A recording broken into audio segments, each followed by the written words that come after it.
Dan kerana jasad ini dari tanah, keperluannya juga dari tanah. Dia perlukan makanan, makanannya juga datang dari tanah. Kerana dia datang dari tanah, makanannya adalah sayur-sayur yang ditanam atas tanah, buah-buahan yang ditanam, pokok-pokoknya tumbuh dari tanah. Makanannya ayam, daging, lembu, yang semuanya lembu makan rumput daripada tanah. Ayam makan jagung, jagung juga ditanam daripada tanah. Semuanya datang dari tanah. Sebab badan ini datang dari tanah, dia perlukan benda yang juga datang dari tanah. Dan bila sudah dimakan, dia akan dikembalikan ke tanah. Najis kita akan dibuang ke tanah, dimasukkan dalam lubang tandas, kemudian disalurkan ke tempat pembuangan. Dia akan pergi ke tanah, dia akan masuk ke tanah. Dia datang dari tanah, dia perlukan benda yang datang dari tanah. Nanti najisnya akan pergi juga ke tanah. Dan bila dia meninggal dunia, jasad ini dia akan dikebumikan di dalam tanah.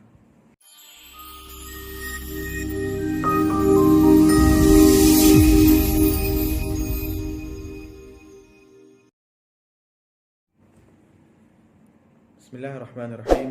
Alhamdulillahirabbil alamin, wassalatu wassalamu ala asyrafil anbiya'i wal mursalin wa ala alihi washabihi ajma'in. Alhamdulillah, syukur pada Allah Subhanahu wa taala, Tuhan yang telah memberikan kepada kita dua nikmat yang paling besar, nikmat iman dan nikmat Islam.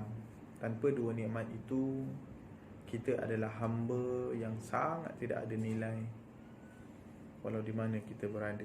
Muslimin, muslimat, ibu ayah, tuan-puan yang dirahmati Allah, kita bertemu lagi dalam sesi kuliah secara maya, kuliah online.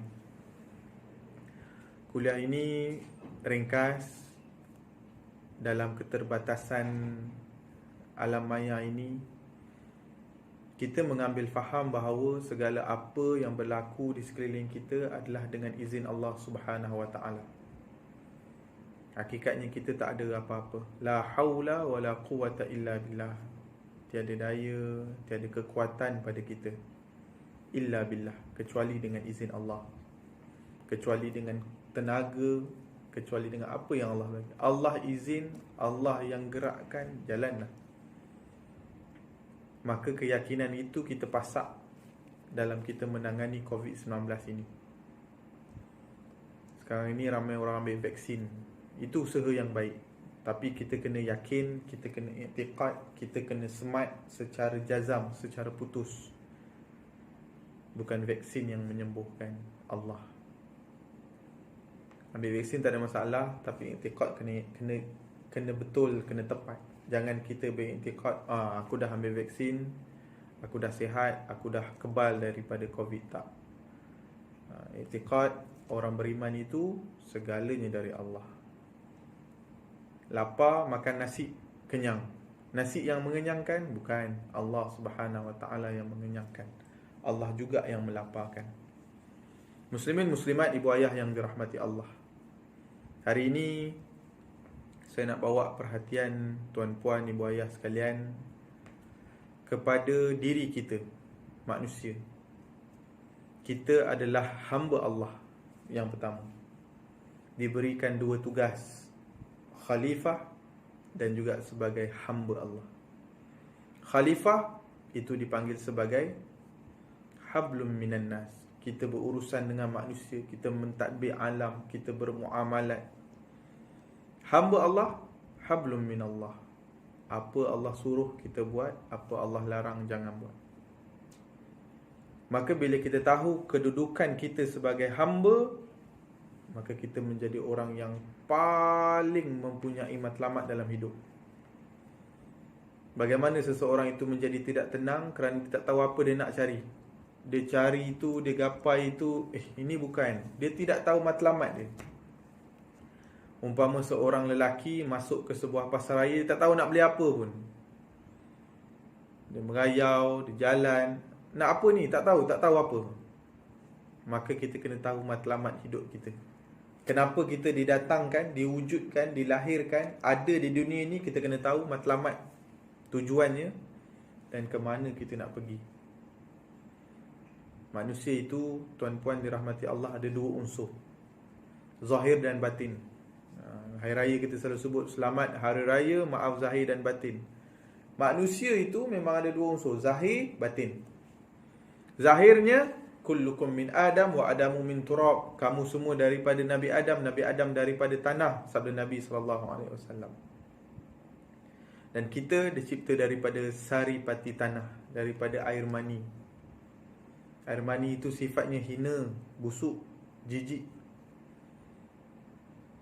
Cuba ambil air mani, letak dekat orang, marah orang.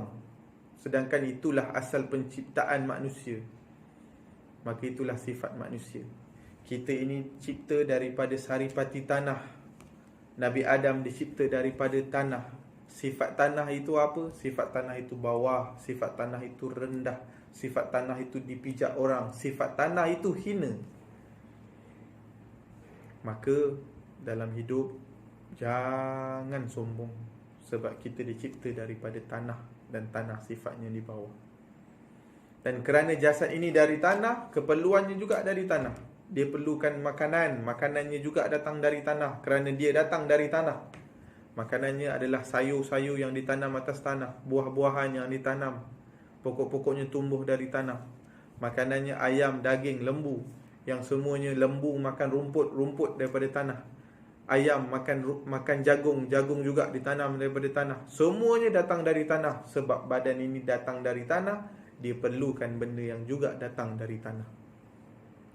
Dan bila sudah dimakan, dia akan dikembalikan ke tanah. Najis kita akan dibuang ke tanah, dimasukkan dalam lubang tandas, kemudian disalurkan ke tempat pembuangan. Dia akan pergi ke tanah, dia akan masuk ke tanah.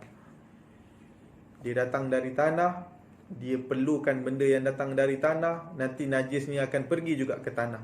Dan bila dia meninggal dunia, jasad ini, dia akan dikebumikan di dalam tanah. Itu zahir kita, itu jasad kita. Elemen kedua yang ada pada diri kita, ibu ayah dirahmati Allah, adalah elemen dalam, roh, batin. Roh itu apa? Kata ulama, ar-ruh jismun nuraniyatun hayyun la yamut. Dia adalah satu jisim, satu ciptaan, satu makhluk nuraniyah, dicipta daripada cahaya. Tak nampak. Saya duduk dalam bilik ni, ada lampu. Lampu mengeluarkan cahaya. Nampak cahaya, tak nampak cahaya. Lampu ada? Ada, lampu ada. Tapi cahaya tak nampak. Roh nuraniyah, dia bersifat dengan sifat nur, cahaya. Hayyun, dia hidup. La yamut, dia takkan mati. Bila Allah Subhanahu Wa Taala menciptakan roh kita, jutaan, bilion tahun dahulu, kita tak tahu bila Allah ciptakan roh. Tapi sekali roh dicipta, dia tidak akan mati.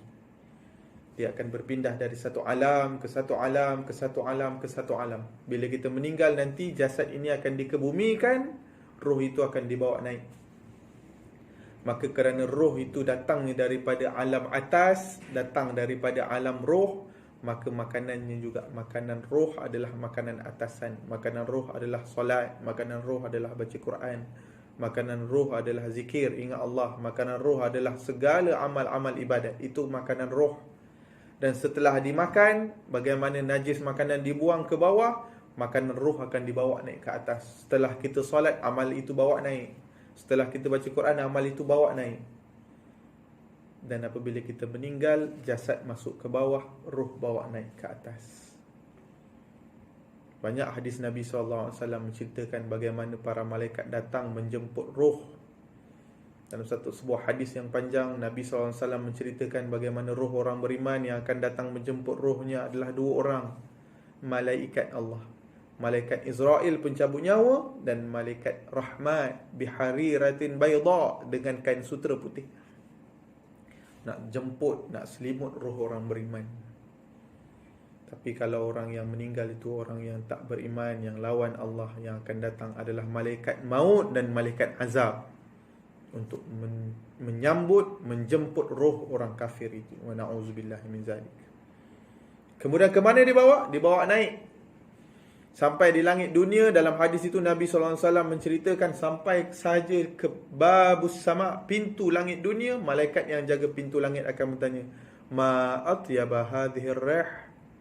Wahai malaikat Israel, wahai malaikat Rahmat, ma atyaba hadhir rih. Ini roh ni cantiknya, baunya wangi. Rihi misk, dalam hadis sebut rih misk, baunya kasturi. Jasad orang beriman itu sudah masuk kubur, rohnya bawa naik, rohnya wangi. Tapi kalau roh itu orang yang tidak beriman, dibawa naik oleh malaikat maut dan malaikat azab sampai di pintu langit dunia, malaikat yang menjaga pintu langit dunia akan berkata, ma antani hadhir rih, busuknya, buruknya roh yang kau bawa naik ni, wahai Israel, wa na'udzubillah. Karihi jifah, dalam hadis sebut baunya jifah, bangkai, bau bangkai roh orang yang tidak beriman. Kemudian dibawa naik, kalau orang itu orang baik, ditempatkan roh itu di tempat Iliyin, manakala kalau roh orang tidak beriman ditempatkan di Sijjin. Bila dibangkitkan, bila dibawa masuk ke dalam syurga, amin ya rabbal alamin, maka diberikan jasad baru. Roh yang sama diberi jasad yang baru dalam syurga. Roh yang sama diberi jasad yang baru dalam neraka, wa na'udzubillah. Jasad ini pakai lagi? Tak. Jasad ini hanya dipakai di dunia. Jasad yang baru akan diberikan di akhirat. Bagaimana dengan roh? Roh tidak berbeza, tidak berubah. Roh itulah yang berjalan dari satu alam ke satu alam ke satu alam dan akan hidup selama-lamanya dalam syurga Allah Subhanahu wa taala. Dan orang tidak beriman akan hidup selama-lamanya roh yang sama dengan jasad yang baru dalam neraka Allah selama-lamanya, wa na'udzubillah. Muslimin muslimat ibu ayah yang dirahmati Allah, kesimpulannya, pastikan roh kita sihat. Di samping badan yang sihat, badan kita bersenam, kita makan makanan yang baik untuk badan yang sihat. Sayang kalau roh kita sangat kurus, sangat lemah. Kekuatan untuk melaksanakan ibadah terletak pada roh. Sebab tu kadang-kadang kita tengok tok-tok guru yang umur 80, 90 sudah uzur jasadnya, tapi tiap-tiap malam dibangun solat tahajud. Sebab apa? Jasadnya uzur, rohnya tegak. Berbanding seorang anak muda yang badannya tegak tapi tak dapat nak bangun solat tahajud tiap-tiap malam sebab rohnya uzur. Badannya tegak, rohnya uzur. Tok guru tadi badannya uzur, rohnya tegak. Mudah-mudahan kita memperbanyakkan amal, memberi makan kepada roh supaya roh kita tegap. Dan mudah-mudahan roh kita sihat, sebab roh itu yang lebih penting untuk dijaga berbanding jasad. Marilah sama-sama kita jaga kesihatan roh dan kesihatan jasad kita. Aqulu qawli hadha wa astaghfirullahal azim li wa lakum wa billahi taufiq wal hidayah. Wassalamu alaikum warahmatullahi wabarakatuh.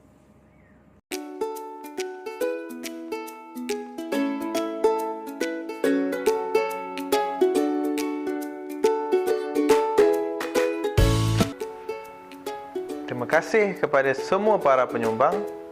Syukran jazilan katsira. Jazakallahu khairul jazak. Minumlah Tanwir Koko terbaik.